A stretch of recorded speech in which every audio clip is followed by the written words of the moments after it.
Aleluias. Louvado seja o nome do Senhor. Só da igreja com a paz do Senhor. Amém. Irmã Zuleide, eu queria fazer das suas palavras as minhas, né? E queria dizer que eu tenho o mesmo sentimento em relação a essa igreja. Quando eu cheguei aqui, eu fui bem recepcionado. As pessoas, né, nos receberam, eu e minha família, com amor, com carinho, né? Então eu quero fazer das palavras da irmã Zuleide as minhas e agradecer a vocês. Muito obrigado. Muito obrigado pelo amor, pelo carinho e pela obra, né, que vocês têm feito aqui nesse lugar. Eu sei que o Senhor está na frente de tudo aqui. Eu tenho certeza disso. Amém? Quero fazer das suas palavras as minhas nessa manhã. E queria compartilhar algo com vocês também, viu, irmã Zuleide? O bom é que a senhora conseguiu perdoar o Felipe, né? Isso é importante. Que perdoar é uma coisa importante, não é? Essa semana eu passei por algo interessante. Eu tive um problema, na quarta-feira eu comecei a ter uma dor de dente muito forte.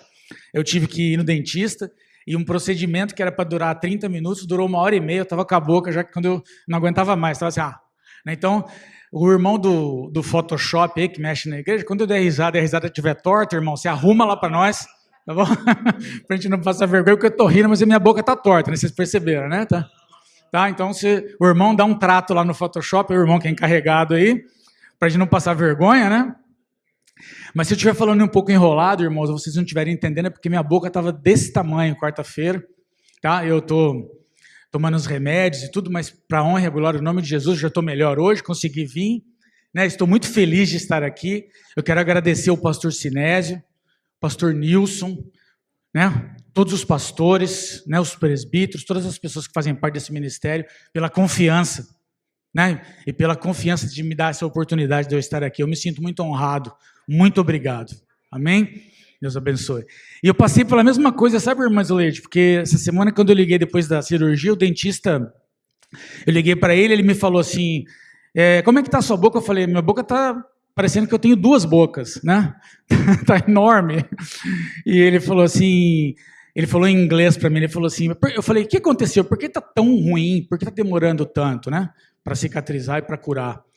Aí ele me falou assim, não, é porque você está na idade de que você é um old fart. Não sei se vocês conhecem essa palavra. Aí ele falou assim, é porque você está se tornando um velhote, né? Eu falei, aí eu perdoei ele, viu, irmã? Eu não falei nada. Eu falei na hora, eu disse assim, ele tem mais ou menos uns 80 anos, né? Aí na hora, sabe, irmã, eu pensei em falar o seguinte para ele, eu falei assim, olha quem está falando, mas não falei. Eu fiquei quieto e disse, tá bom, doutor, muito obrigado. Se eu não melhorar, eu te ligo de novo. Eu não liguei mais para ele. Mas eu perdoei ele, viu, irmã Zuleide? Como a senhora perdoou o Felipe. Amém? Mas brincadeiras à parte, eu sei que a minha filha, que está aqui hoje, né, vocês perceberam que o meu sorriso mesmo torto, eu estou muito feliz dela estar, né, comigo aqui. Minha mãe também está aqui, ela não pôde estar hoje.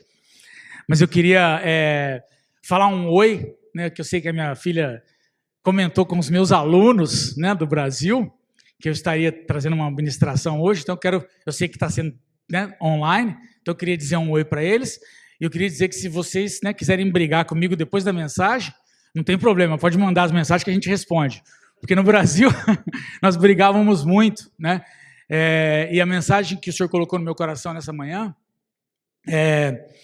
eu tenho certeza que eles vão querer brigar um pouquinho comigo depois, que eles vão falar que eu sou intolerante, mas enfim, né, eu não fui chamado para agradar ninguém, fui chamado para fazer aquilo que o Senhor me chamou, e a palavra que Ele colocou no meu coração, ela vai ser transmitida nessa manhã. Amém? Glórias a Deus. Aleluias. Louvado seja o seu nome, Senhor. Bom, meus irmãos, eu queria que vocês abrissem a palavra do Senhor comigo, lá em 2 Coríntios, no capítulo 11, no versículo 3. O apóstolo Paulo aqui, ele estava trazendo uma palavra de advertência, né, para a igreja de Corinto, e ele disse assim, se encontraram, meus irmãos? Digam amém. 2 Coríntios 11, 13, tá? Se o irmão... ali está. Eu sei, minha versão talvez esteja um pouquinho diferente aqui, eu gosto da versão Nova Linguagem de Tradução de hoje, mas se estiver um pouquinho diferente da sua aí, tá? Não vai mudar o sentido, amém? Vamos lá. Então, Diz assim a palavra do Senhor: pois, assim como Eva foi enganada pelas mentiras da serpente, eu tenho medo de que a mente de vocês seja corrompida e vocês abandonem a devoção sincera e pura a Cristo. Amém? E depois, mais para frente, depois que eu der essa introdução, nós vamos ler lá em Lucas capítulo 19, se você deixar aberto aí. Lucas capítulo 19, eu vou ler só alguns versículos, mas depois que eu falar essa introdução. Amém? Então o apóstolo Paulo está dizendo o seguinte aqui, ele está dizendo, olha, eu estou preocupado com vocês. Pode sentar, irmãos, fica à vontade.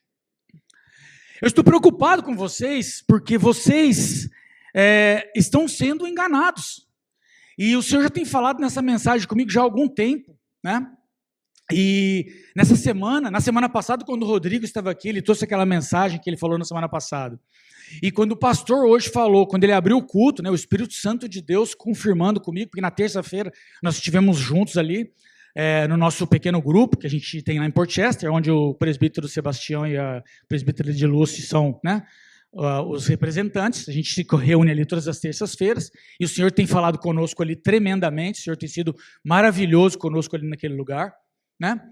E o pastor trouxe uma palavra na semana passada, e ele falou exatamente sobre isso que ele falou hoje aqui, né? Ele deu uma introdução hoje aqui no culto com essa palavra. Isso foi uma confirmação do Espírito Santo de Deus para mim, na terça-feira e hoje. Por quê? Porque é exatamente sobre isso que eu vou falar hoje, né? O tema que Deus colocou no meu coração para falar para a igreja nessa manhã é sobre a idolatria, tá? E idolatria, irmãos, ela, no seu simplificado, quando a gente fala em idolatria, a gente pensa em imagens de escultura, a gente pensa, né, a gente vai para um contexto bíblico do que idolatria significa. Mas num sentido mais amplificado da coisa, se a gente for pegar lá, né, o sentido da palavra, né, ele diz, idolatria seria um amor, uma admiração excessiva por alguma coisa, né? Eu gosto muito de um livro que eu li alguns anos atrás, eu não me lembro o nome agora, mas esse livro falava e dava uma definição muito fantástica, muito extraordinária do que de fato é idolatria, né? E no livro ele dizia o seguinte, ele dizia que idolatria definia-se como aquilo que deixa de ser bom e passa a ser indispensável para a sua vida. Olha isso. Então, quer dizer, se você tem algo bom na sua vida, se qualquer coisa que você admira, que você gosta, ela está em um nível de equilíbrio na sua vida, então está tudo bem. Mas o problema é que quando essa coisa passa a ser indispensável para você, que você não pode mais viver sem aquilo, que você fica dependente daquilo, então isso torna-se um problema. Na semana passada o irmão falou aqui do celular, né? O Rodrigo falou do celular, enfim, né, das mídias sociais, e é exatamente isso que eu quero usar nessa palavra nessa manhã. Quando a gente ouve uma definição de idolatria como essa, o que a gente para e pensa? A gente começa a pensar o seguinte, qualquer coisa pode ser idolatria. Qualquer coisa na sua vida pode se tornar um ídolo. E aí que está o grande problema. O grande problema está exatamente aí. Por quê?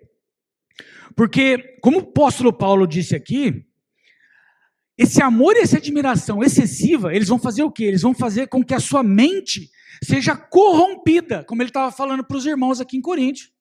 E quando a sua mente é corrompida por alguma coisa, e essa coisa vira um ídolo na sua vida, ela traz um problema para você. Por quê? Porque ela começa a fazer parte da sua existência. Ela começa, em última instância, presta atenção nisso, ela começa em última instância a determinar na sua vida quem você é, o que você faz, a maneira que você pensa. Ela determina qual a causa que você luta por ela. Em última instância, ela começa a dominar a sua vida. E ela começa então a fazer com que você viva em função daquilo. E é como o pastor disse, hoje, na atualidade, nós estamos vivendo um momento onde a idolatria está tomando conta da vida das pessoas de uma maneira, assim, absurda, estrondosa. As pessoas, como o pastor disse, né, agora quando ele abriu o culto, né, a irmã Marta, ela estava tão preocupada com tantas coisas que estavam na sua mente, à sua volta ali, que era servir as pessoas, que era poder dar comida para todo mundo que estava lá naquele dia, que ela esqueceu do que era mais importante, Que era o quê? Que era ouvir a palavra do Senhor. Ouvir o que o Senhor estava dizendo, ouvir o que o Senhor estava ensinando para ela. Ela estava preocupada com muitas coisas, estava esquecendo do mais importante. E é exatamente isso que está acontecendo com as pessoas na nossa sociedade atualmente. As pessoas estão recebendo uma multidão de coisas, uma multidão de informações, uma multidão de verdades, ou poderia dizer de falsas verdades. E essas coisas têm dominado as pessoas e feito com que essas pessoas se tornem idólatras. Quem está me entendendo? Então o que acontece? Quando isso começa a acontecer, isso é importante a gente prestar atenção no que Paulo está dizendo aqui. Por quê? Porque isso vai determinar quem você é, que grupo você pertence, qual é o propósito da sua vida, enfim, ela vai determinar tudo a respeito de você. E agora você tem que pensar o seguinte: se você estiver fundamentado numa coisa que não é verdadeira, a gente tem que parar para pensar nisso.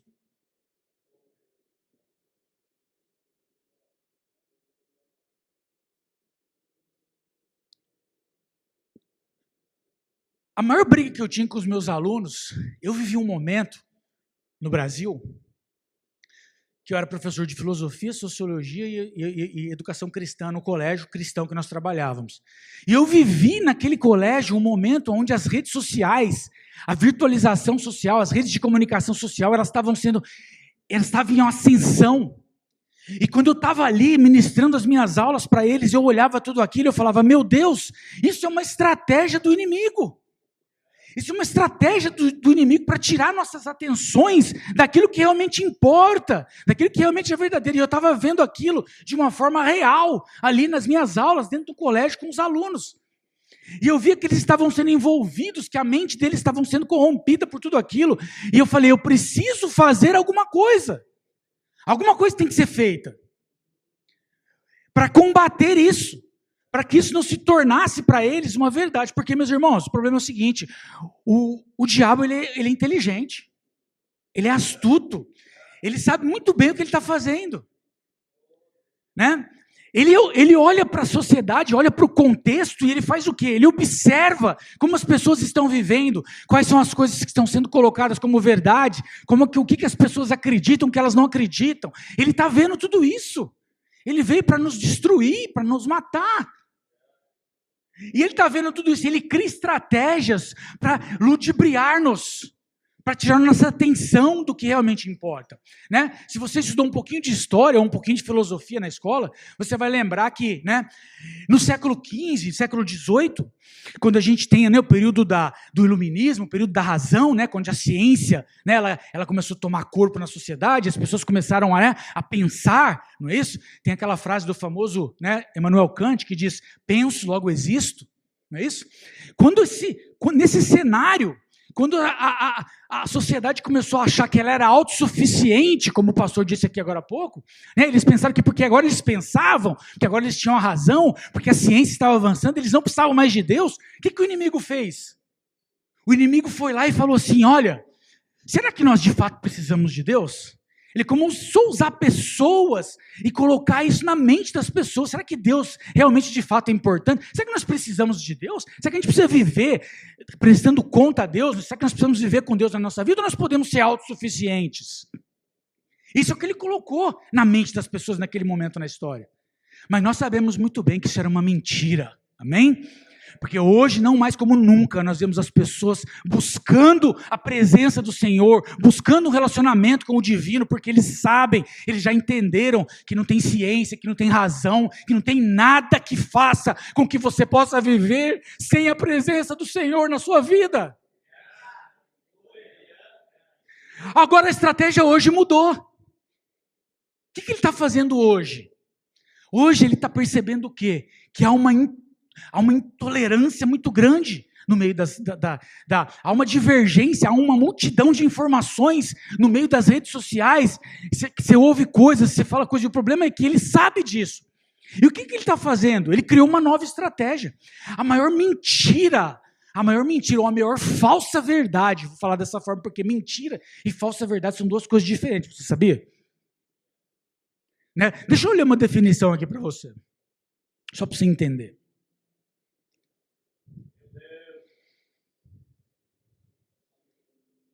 Aleluias. Meus irmãos, olha aqui. Falsa verdade, presta bem atenção nisso. Falsa verdade é diferente de uma mentira. Porque numa mentira, a pessoa propaga algo que ela sabe ser falsa.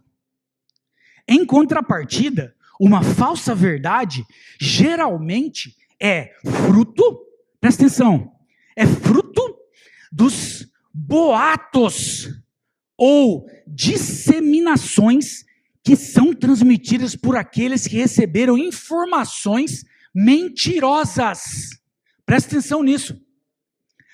Sem saber que elas se tratavam de uma mentira. Meus irmãos, o inimigo, ele sabe disso. Sabe qual é uma das maiores mentiras? Sabe qual é uma das maiores falsas verdades contemporâneas? Que o inimigo sabe e ele está usando isso contra as pessoas? É só um exemplo, são muitas. Mas eu vou dar um exemplo, porque essa aqui é a que eu gosto mais, é que a gente brigava mais, né, filha? Lá no colégio, né? Era uma benção.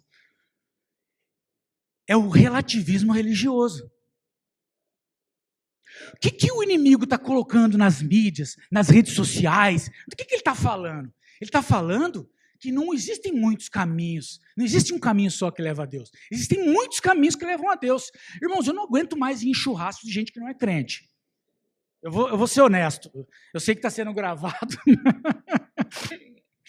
Porque todo churrasco que você vai, Felipe, você chega lá e enquanto você não está falando de religião, está tudo bem. Mas a partir do momento que você começa a falar sobre o Senhor, sobre Jesus, sempre levanta um abençoado e fala assim, meu irmão, não seja intolerante. Todos os caminhos levam a Deus. Deus é um só. Você acredita? Eu sou uma boa pessoa. Eu não faço mal para ninguém. Eu pago minhas contas. Só que as pessoas não entendem que Jesus, ele foi muito claro e muito específico quando ele falou sobre isso. Essa é a maior falsa verdade contemporânea que existe. E as pessoas estão, como Paulo disse, elas estão com as suas mentes corrompidas, elas não podem ver que isso é uma falsa verdade. Isso não é real. E as pessoas estão sendo enganadas, e elas estão acreditando, meus irmãos. E Jesus foi muito claro quando ele disse, e eu não estou sendo assim, intolerante, religioso, estou dizendo que a gente precisa parar para ver se são verdades ou se são falsas verdades. O que Jesus disse? Jesus falou que tinha muitos caminhos que levavam a Deus? Não! Jesus disse, eu sou o caminho que leva a Deus. Ele não falou que tinha muitos caminhos que levavam à mesma direção. Ele não falou isso. Ele falou que existem dois caminhos. Dois, pode ler lá Mateus capítulo 7. Um leva a ele, o outro leva à perdição eterna. Ele nunca falou sobre isso. Então as pessoas estão acreditando em tudo que estão ouvindo por aí. Eu falava isso para os meus alunos, eu falava, o fato de uma coisa ser repetida 1 milhão de vezes, e o fato das pessoas entrarem na internet e colocar aquele joinha lá, 3, 4, 5 milhões de joinhas, falando, isso está legal, isso é bom, isso é legal, tá bom, isso é legal, tá bom. Isso não significa que aquilo é verdade. Não significa que aquilo é verdade. Você precisa tomar cuidado, como Paulo está dizendo ali. Amém, meus irmãos? Vocês estão comigo? Aleluias, louvado seja o nome do Senhor. Então, nessa manhã, eu dei essa introdução porque eu queria falar de 3 idolatrias.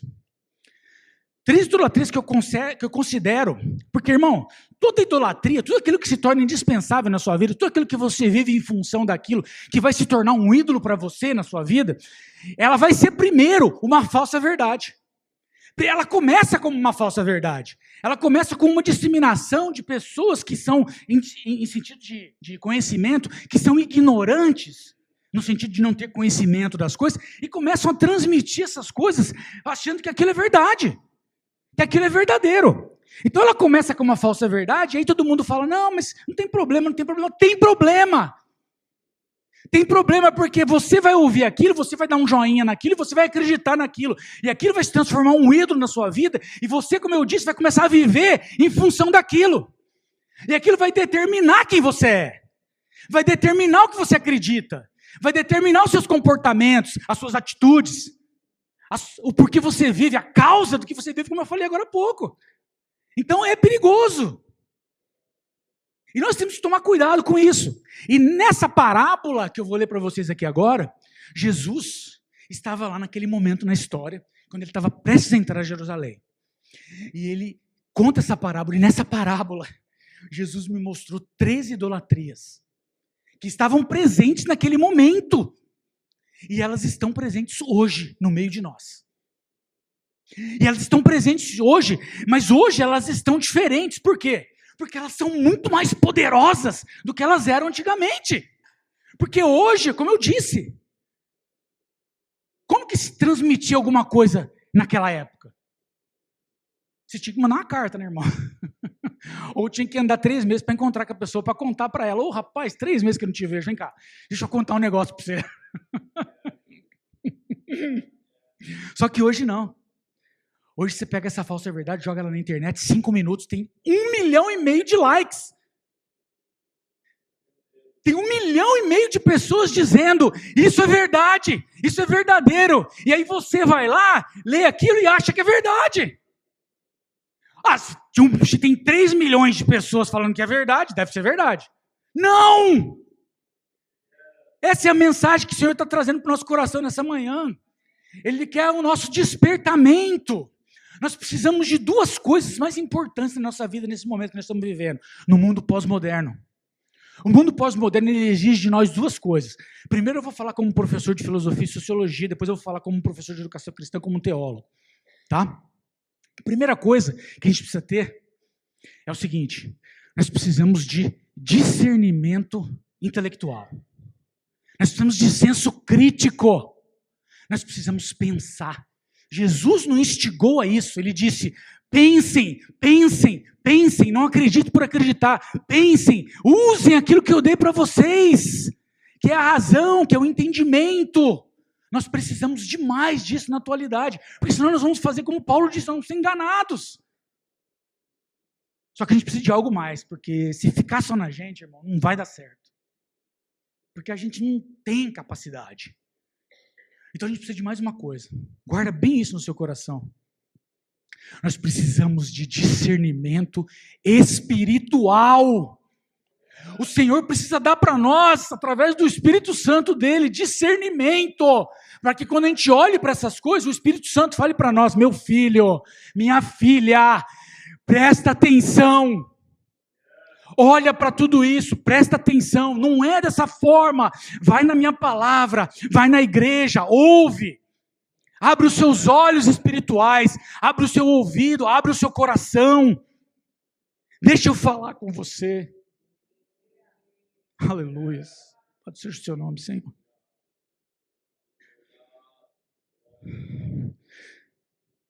Por questão de tempo, irmãos, eu não vou ler a parábola, porque era uma parábola muito conhecida de Jesus. Mas está em Lucas 19, se você quiser abrir, a partir do versículo 11, tá? E é a parábola das 10 minas e dos 10 servos. Você já deve ter ouvido falar dela. A história é bem simples, porém de uma profundidade extraordinária. Amém? Para não tomar tempo, eu vou ler só os versículos em que eu vou me apoiar. Depois, se você quiser, você pode ler lá na sua casa, tá bom? A parábola inteira. Eu aconselho que você leia, você vai gostar muito. Tá? Mas eu quero ir lá no versículo 11. Eu disse que existiam 3 idolatrias. Eu vou falar da primeira.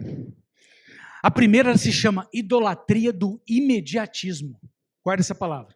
A idolatria do falhou aqui. É a boca torta, irmão, calma. Vai dar certo. A idolatria do imediatismo. Amém? Tá? Está lá em Lucas, no versículo 11, né, como eu falei, no 19, versículo 11. E está escrito o seguinte: Jesus contou essa parábola para os que ouviram o que ele tinha dito.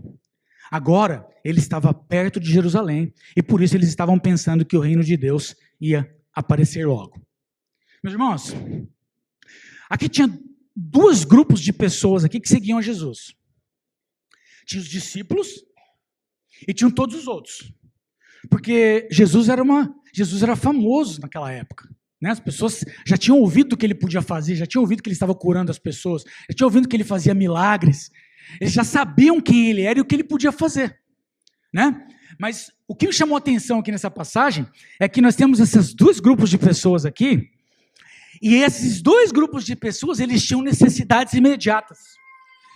E o que o Senhor revelou para mim nessa passagem é que as pessoas que estavam seguindo a Jesus, tanto os que não eram cristãos como os que eram, eles estavam seguindo a Jesus não por causa do que Jesus era. Eles estavam seguindo a Jesus porque do que Jesus podia proporcionar para eles. Eles tinham uma necessidade imediata. As pessoas que estavam seguindo a Jesus, eles tinham uma necessidade imediata. Qual era? Eles eram leprosos, eles eram doentes, eles tinham problemas, eles tinham, como todos nós temos nas nossas vidas.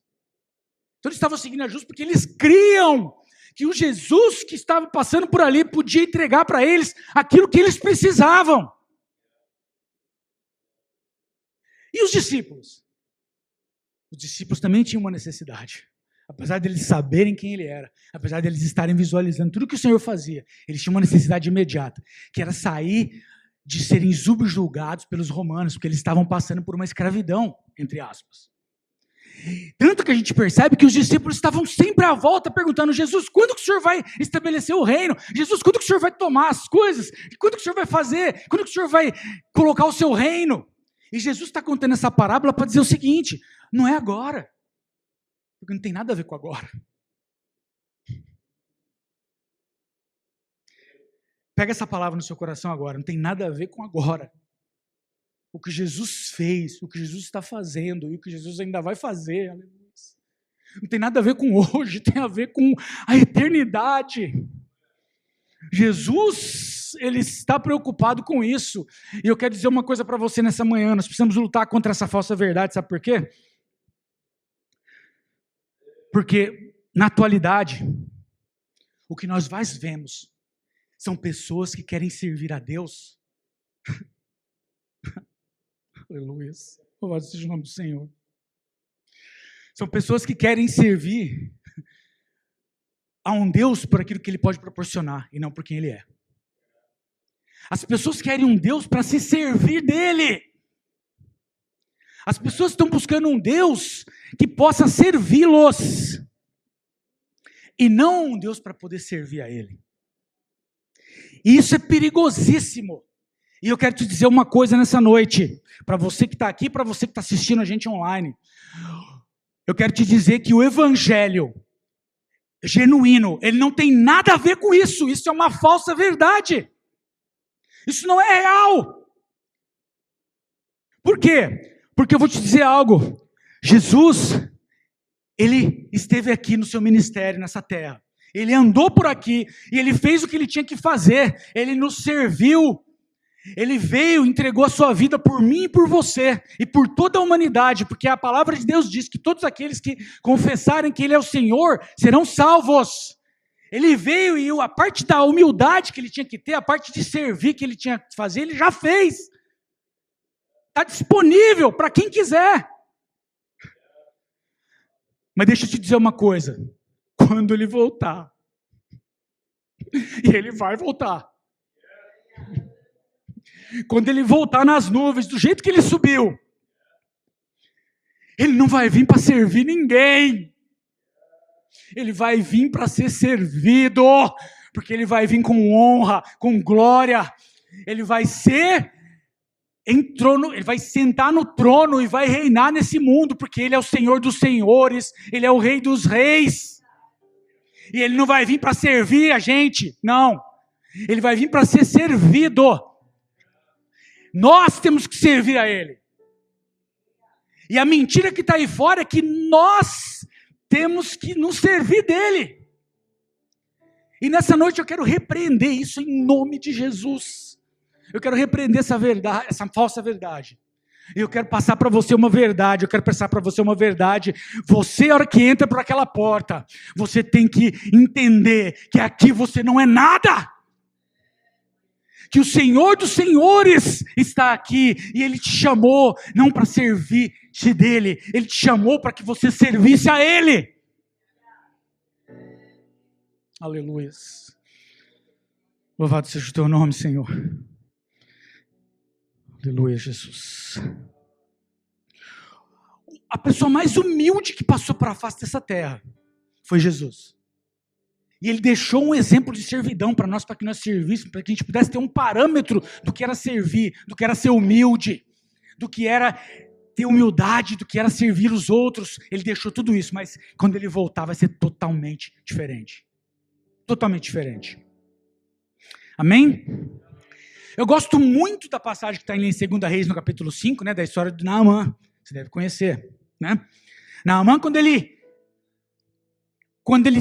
se viu numa situação que não tinha mais saída, o rei mandou uma carta para o rei de Israel e falou assim: olha, estou mandando um rapaz aí, você cura ele para mim, por favor. E aí quando a carta chegou na mão do rei de Israel, o rei de Israel olhou a carta e falou assim: o quê?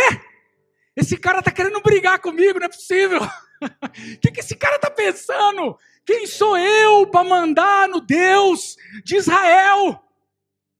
Quem sou eu para falar para esse Deus o que ele precisa fazer, o que ele deve fazer, o que ele tem que fazer? E aí o profeta Eliseu disse: não, fica tranquilo. Manda o rapaz aqui que eu converso com ele. Não precisa rasgar a roupa, não precisa cair na cinza não, meu irmão. Faz o seguinte, manda ele aqui que eu converso com ele. E aí ele vai, meu irmão, ele vai cheio de ouro, cheio de linho fino, cheio de muito, ele tinha 350 quilos de ouro, não sei quantos quilos de prata, não sei quantos quilos de linho, não sei mais o que, e presente, e tudo isso, fora que ele tinha honra, ele tinha, né, ele era um general, ele conhecia todo mundo que importava, né, porque conhecia muita gente, todo mundo conhece, mas conhecer quem importa, ninguém conhece, não é verdade? Porque o mundo dá muito valor para essas coisas, não é verdade? E quando ele chega lá, então, o que o profeta faz? O profeta nem sabe para falar com ele, irmão. O profeta deixa ele na linguagem mais moderna, deixa no vão. Deixa ele lá olhando para as paredes e manda lá um servo dele e fala: faz o seguinte, cara, você quer ser curado? Vai lá e pula no rio lá 7 vezes, né? Imerse lá no rio 7 vezes, você vai ser curado da sua lepra. E aquele homem, a palavra de Deus diz que ele estava enfurecido. Por que ele estava enfurecido? Por que ele ficou tão bravo? Ele ficou bravo porque ele estava esperando que o profeta fosse lá e dissesse para ele assim: ô meu filho, você trouxe tantos presentes para Deus. Nossa, como você é bonzinho, como você é honrado. Nossa, Deus adora isso. Deus adora tudo isso que você trouxe para ele. Deus adora a sua posição social. Deus adora todo o prestígio que você tem, né, lá na Síria como general. Nossa, Deus fica tão feliz com ele. Ele vai te curar. Em outras palavras, o profeta estava dizendo para ele: meu filho, aqui você não é nada. Aqui você não é ninguém, aqui você não tem nada, aqui o que você tem não vale nada, porque aqui nós servimos ao Deus verdadeiro, e o Deus verdadeiro não se importa com nada disso. Nada disso é importante para ele. Deus colocou Naamã no lugar dele, e ele ficou bravo. E às vezes a gente fica bravo, né, irmão? Né?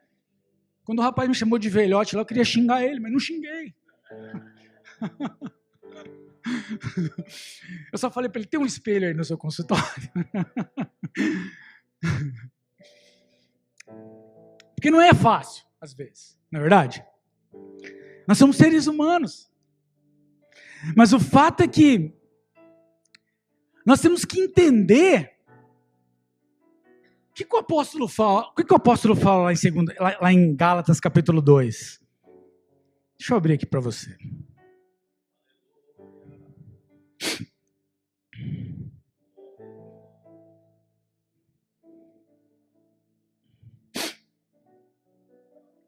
O que o profeta estava fazendo ali para Naamã, meus irmãos? O que o profeta estava querendo dizer quando ele fez aquilo?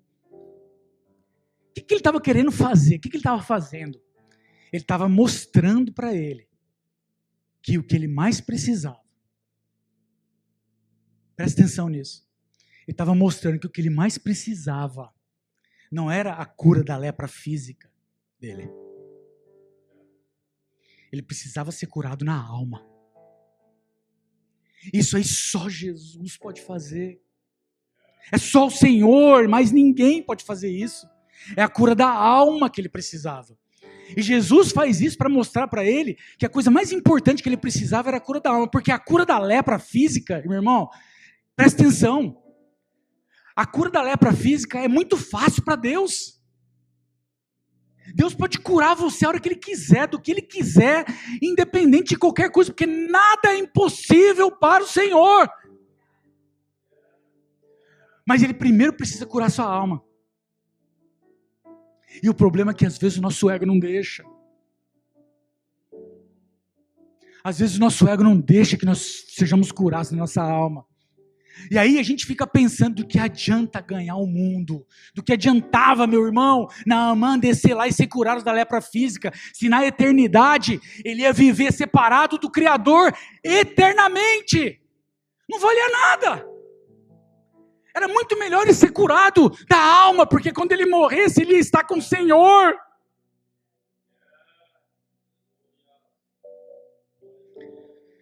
Então, o que importa para nós? Nós temos que tomar muito cuidado. Nós estamos invertendo os valores. E esse é um chamado do Senhor para nós, para que a gente possa acordar, meus irmãos. Nós precisamos viver o verdadeiro evangelho.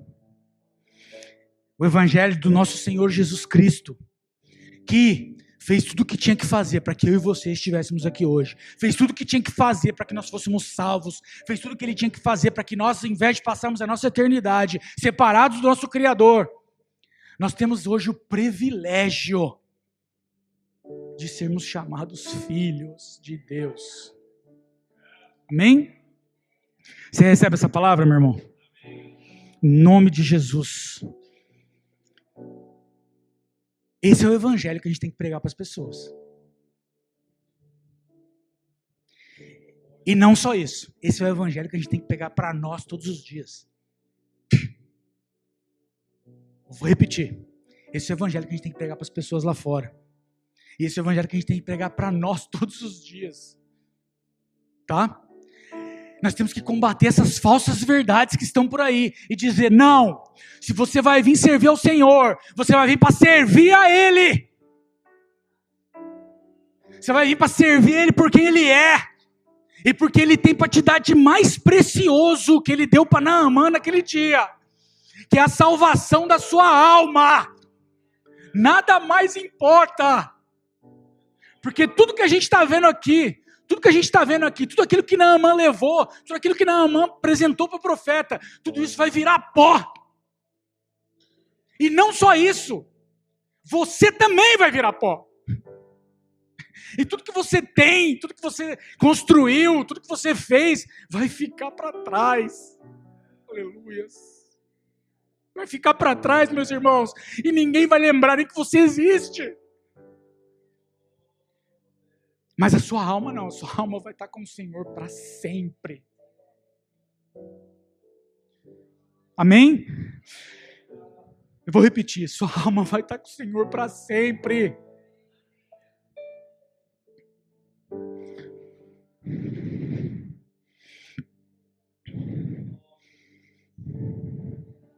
Tem um episódio que uma vez Marcos, lá em Marcos capítulo 2, se eu não me engano, né, tinha um paralítico e os amigos dele, acho que o pastor pregou nisso recentemente, né? E os meninos estavam desesperados, porque tinha uma multidão em frente da casa e eles queriam levar o paralítico lá para o paralítico ser curado, e eles não conseguiam. Era muita gente, as pessoas estavam impedidas, as pessoas estavam querendo levar, o rapaz não conseguia. E o que eles tiveram uma ideia mirabolante, vocês conhecem a história, eles abriram um buraco no telhado e jogaram o menino lá de cima. Ô Jesus, cura o rapaz aí que ele está precisando.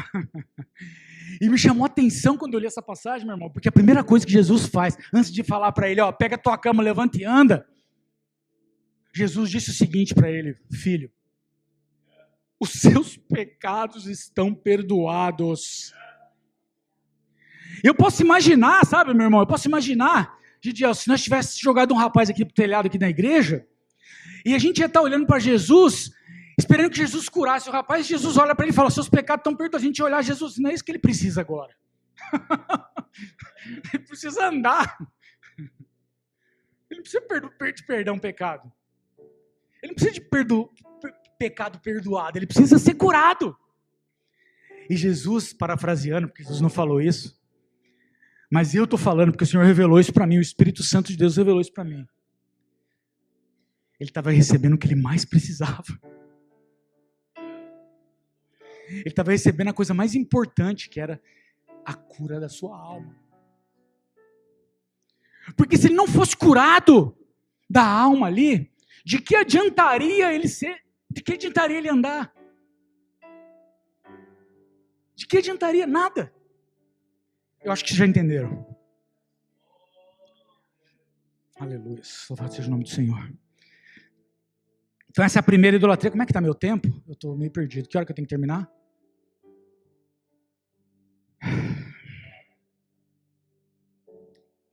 Depois tem a idolatria da autossuficiência. O pastor acabou de falar isso agora aqui.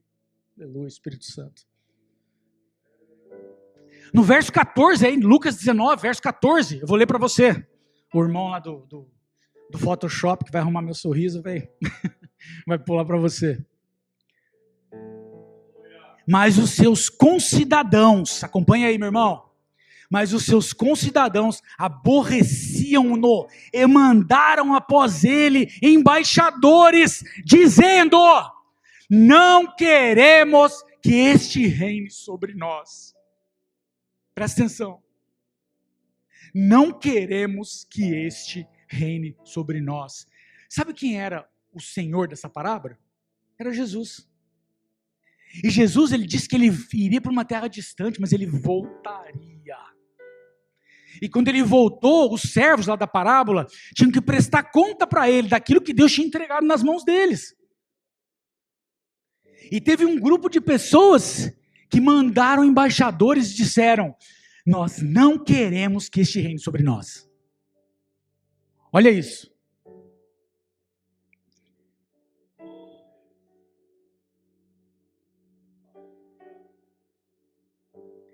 Isso é o que nós mais ouvimos na atualidade. Isso é o que a gente mais ouve por aí, meu irmão. Como eu falei, churrasco é complicado. Isso é o que a gente mais ouve por aí. As pessoas querem servir um Jesus, querem servir a um Deus. As pessoas querem servir a um Deus que seja um Deus que esteja de acordo com tudo aquilo que eles querem fazer da vida deles. Eles querem servir um Deus que concorde com eles, que esteja de acordo com o que eles acreditam ser certo, que esteja de acordo com a maneira que eles querem viver. Um Deus que pode ser manipulado por eles. Não é isso? Um Deus que é permissivo, que vai deixar você fazer o que você quiser, do jeito que você quiser, na hora que você quiser. Esse é o Deus que as pessoas estão querendo servir nesses dias. Porque a internet está falando para eles que Deus tem que ser dessa forma. E, meu irmão, eles estão acreditando.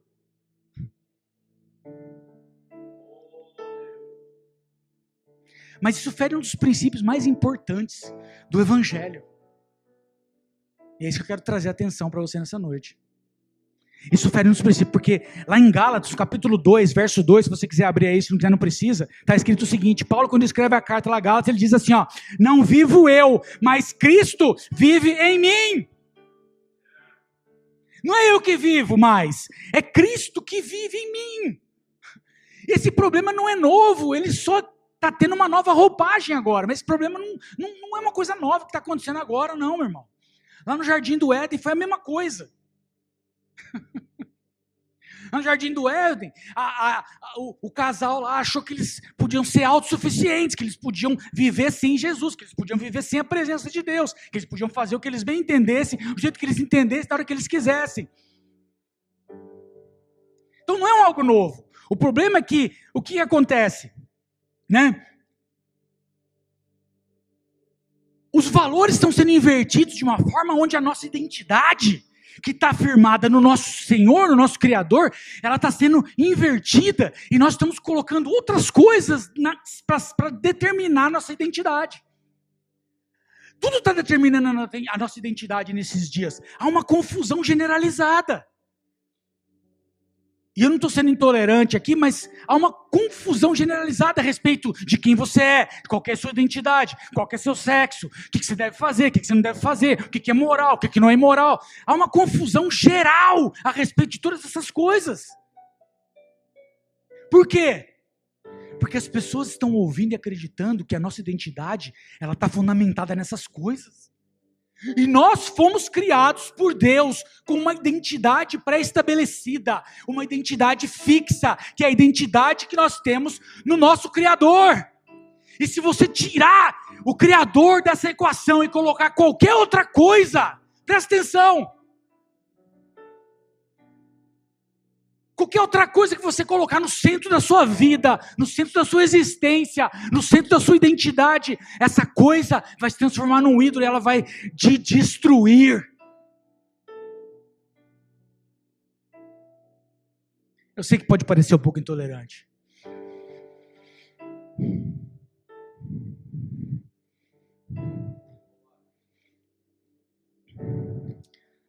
O que você precisa entender é que nós somos quem nós somos seres caídos. E o que nós precisamos nas nossas vidas, como o pastor falou agora há pouco aqui, é o Senhor, é Jesus. Porque a gente está tentando viver uma vida onde a gente está reprimindo quem nós somos. E meu irmão, deixa eu te falar uma coisa que o Senhor revelou para mim, e vai ser um pouco chocante talvez para você, como foi para mim. Mas reprimir os nossos desejos, os nossos instintos, reprimir quem nós somos, reprimir a nossa vida, para tentar ter uma vida boa, perfeita, não funciona. Você está perdendo seu tempo, sabe por quê? Porque você não precisa de uma vida reprimida, você precisa de uma vida redimida. Você precisa de uma vida onde o Senhor vai entrar na sua vida, na sua existência, e Ele vai redimir você. E você vai continuar sendo a pessoa que você é. Mas você vai ser redimido pelo sangue do Cordeiro. E é isso que vai transformar a sua vida. Não é reprimir nada, é redimir. A palavra é redimir.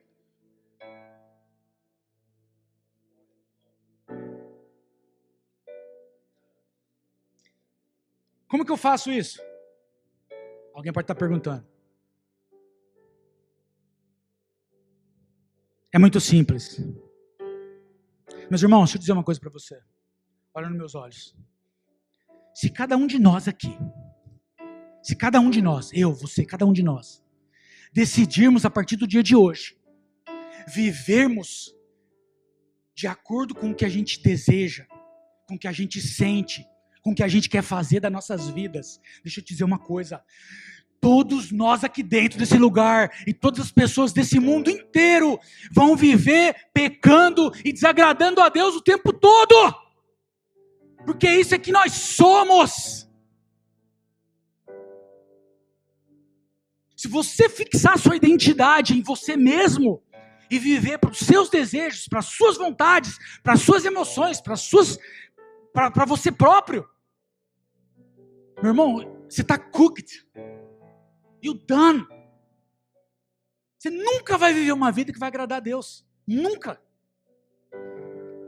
Mas eu quero dizer uma coisa para você nessa noite. Se você entregar a sua vida para o Senhor, se você se humilhar na presença do Senhor e falar para Ele, Deus, vem fazer parte do meu ser. Deus, mora em mim. Senhor, guia minha vida, me leva, Senhor, contigo para onde o Senhor quiser, do jeito que o Senhor quiser, da forma que o Senhor quiser. Faz o que o Senhor tem que fazer, porque eu estou aqui e eu me rendo a Ti. Se você fizer isso, essa é a única forma, porque o Espírito Santo de Deus, ele vai entrar dentro da sua vida, e ele vai redimir você. E aí então ele vai te dar capacidade, independente de você ser um pecador, de você ser fraco, de você ser falho, de você ter desejos, instintos e pensamentos, coisas que você não deveria ter. O Espírito Santo vai dar poder para você viver uma vida que agrada a Deus.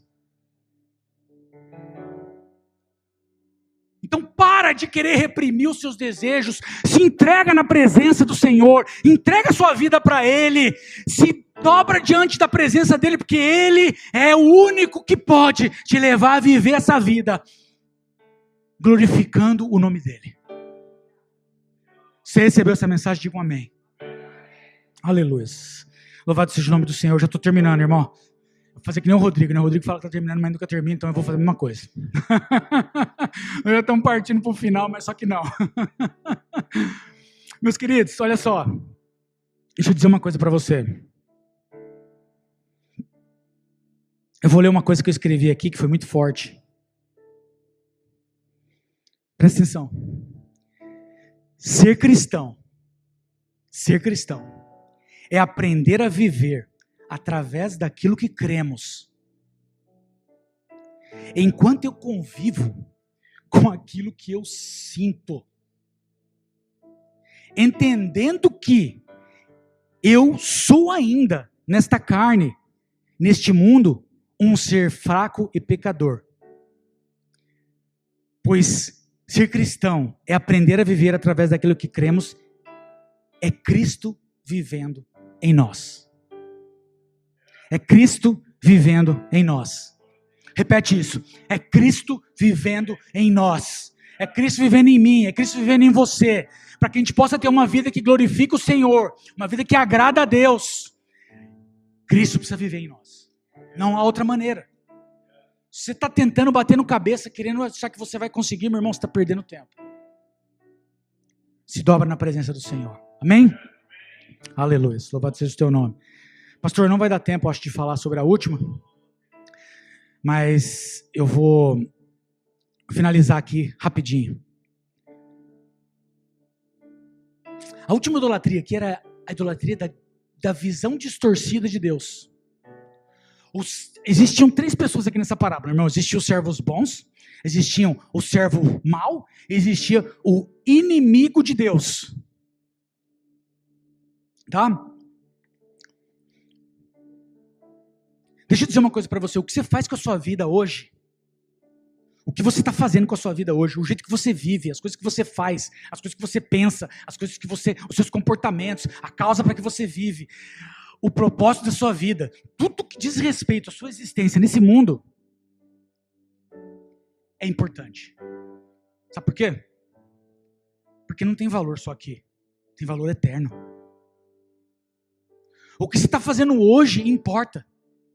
A maneira que você está vivendo a sua vida importa.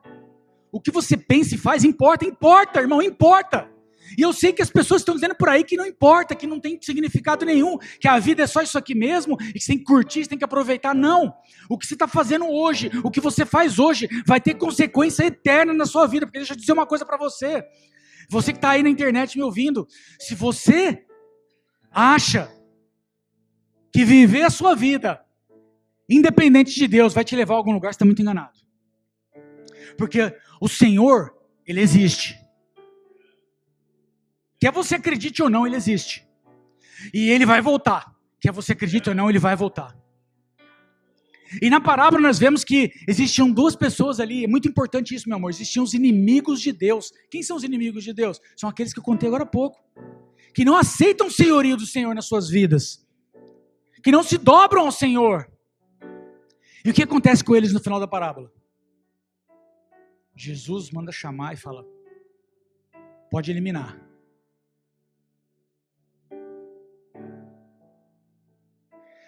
A pergunta que eu tenho para você, você quer viver a eternidade separado do seu Criador? Se você não quer, cuidado com as falsas verdades.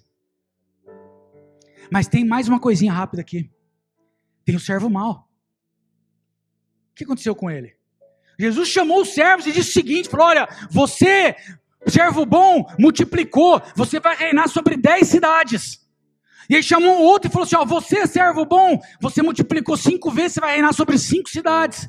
Mas só que tem um servo mau, irmão. E a gente estava falando disso lá, e o Rodrigo falou disso na semana passada aqui. O servo mau, o que ele ouviu do Senhor?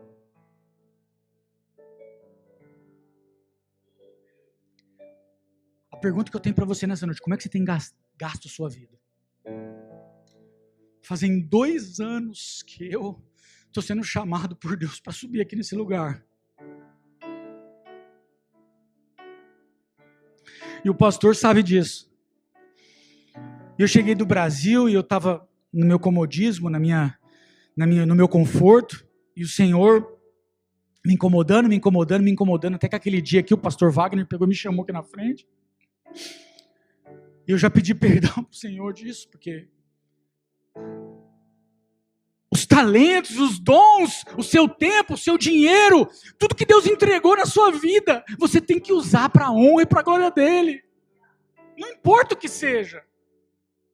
Se ele te chamou para orar, ora, meu irmão. Se ele te chamou para fazer campanhas, faça. Se ele te chamou para vir na igreja, para fazer as coisas, faça. Se ele te chamou para ser uma pessoa caridosa, seja. Não importa o que ele te chamou para fazer. O problema é que ele entregou para você dons, talentos, presentes, entregou sua vida, seu tempo, entregou recursos, entregou tudo que ele tinha que entregar para você. E o que o servo mau fez com tudo isso?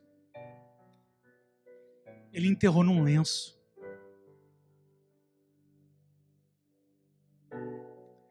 O que você está fazendo com o que Deus entregou na sua vida? Você tem enterrado? Aleluia, louvado seja o nome do Senhor.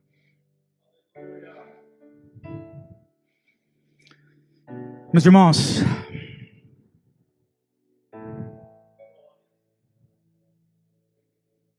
para terminar, eu quero só ler uma frase, amém?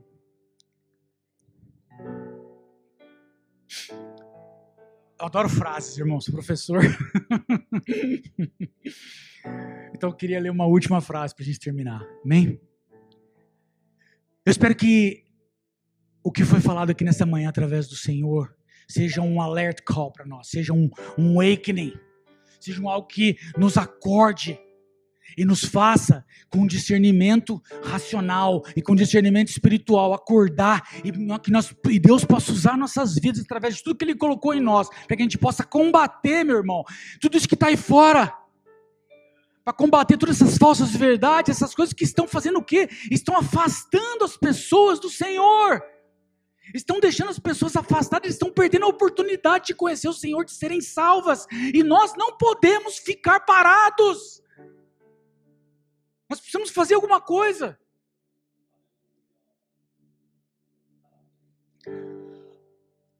Nós não fomos, presta atenção nisso, se você escrever esse daqueles que anotam, pode anotar.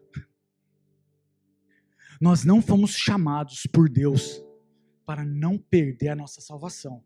Presta atenção, meu irmão. Nós não fomos chamados por Deus para não perder a nossa salvação.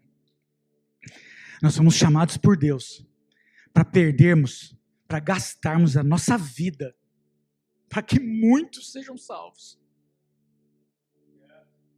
Porque a sua salvação, meu irmão, ela está garantida no Senhor. Se você trouxe o Senhor para dentro da sua vida, se você tem o Senhor, se você tem a sua existência fundamentada no seu Senhor, o sangue do Senhor, que é precioso, vai te salvar. Mas o problema é que não tem nada a ver com o que a gente não faz. Ah, pastor, eu estou fazendo muito, pastor, estou fazendo na obra aqui, pastor Sinésio, eu estou fazendo demais, eu venho na igreja, eu sou fiel à minha esposa, eu pago meu dízimo, eu faço tudo certinho, pastor, eu sou um cara exemplar, eu não devo para ninguém, pastor, minhas contas são uma beleza. As pessoas olham para mim, eu sou o exemplo de moralidade. Não tem nada a ver com o que você não faz. Tem a ver com o que você faz.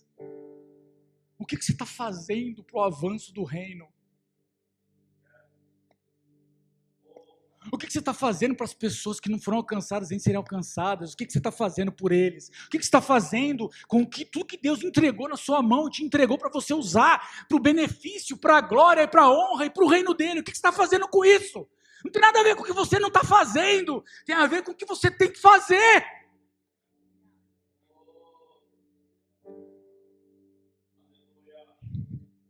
Aleluia. Meus irmãos, eu sei que, como o Rodrigo disse na semana passada, que não é uma palavra aqui, né? Todo mundo vai saltar, todo mundo vai dar glória a Deus, eu entendo isso. Para ser bem honesto,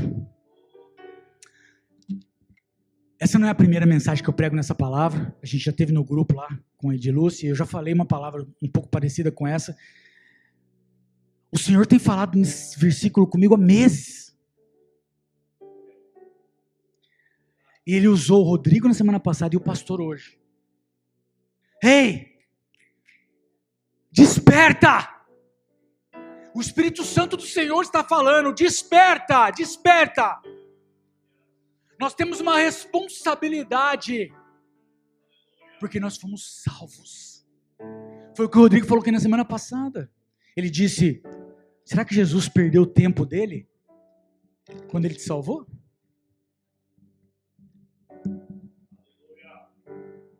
Aleluia. Meus irmãos, eu queria fazer uma oração só para agradecer. E a gente já está terminando. Amém? Curva a tua cabeça, ora comigo. Jesus, obrigado, Senhor, pela tua palavra. Senhor, eu peço, Pai, que o teu Espírito Santo, Senhor, abra os corações e as mentes, para que nós possamos, Senhor, entender, Senhor, a responsabilidade, Pai, que nós temos, Senhor. Nos ajuda, Senhor, redime as nossas vidas, para que nós possamos viver, Senhor, para a tua honra, para a tua glória, Senhor, para o teu louvor, e para que o teu reino, Senhor, avance, e para que as pessoas que não te conhecem, ou para aquelas pessoas que ainda, Senhor, estão aqui, mas não entenderam quem tu és verdadeiramente, Senhor, e o que o Senhor veio oferecer, Senhor, que é a salvação eterna. Abra as mentes, abra o coração, Senhor. E que isso entre, Pai, como uma espada, Senhor, no coração e na mente dessas pessoas nesta manhã. E que elas possam entender, Senhor, que sem Ti, nós não somos nada, Senhor. Te agradeço em nome de Jesus, Espírito Santo. Amém e amém.